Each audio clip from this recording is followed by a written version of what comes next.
चढ़ला शिव शंकर परम सुहावन रे बसहा चढ़ला शिव शंकर परम सुहावन रे। प्रेम से बोलो शंकर भगवान की। हमरा संग भजन में ताली बजे में ना सब चौधर में से हाथ में टाइप किया अदनु हाथ खोल के ताली बजाता गे बहिना गे बहिना गे बहिना का वाला नया का अभिरा मत काम लगाओ रे गे बहिना का वाला नया का अभिरा मत काम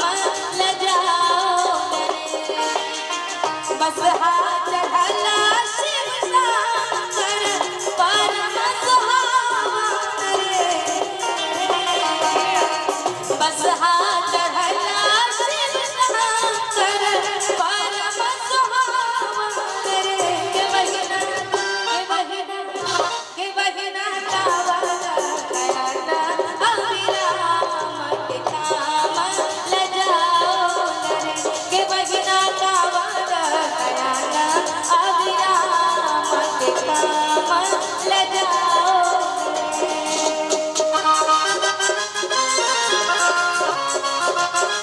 जय हो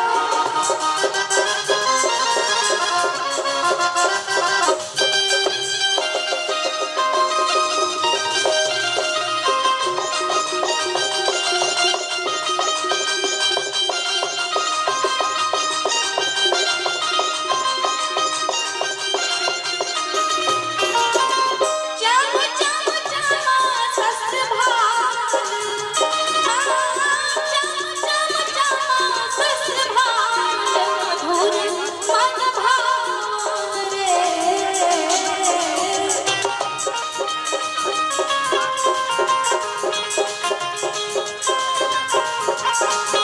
चम चम चमा शस्त्र भाल मधुर मन भावन रे के बहिना डमरू रचिरा कर शोभित सुख सरिताओ रे के बहिना डमरू रचिरा कर शोभित सुख सरिताओ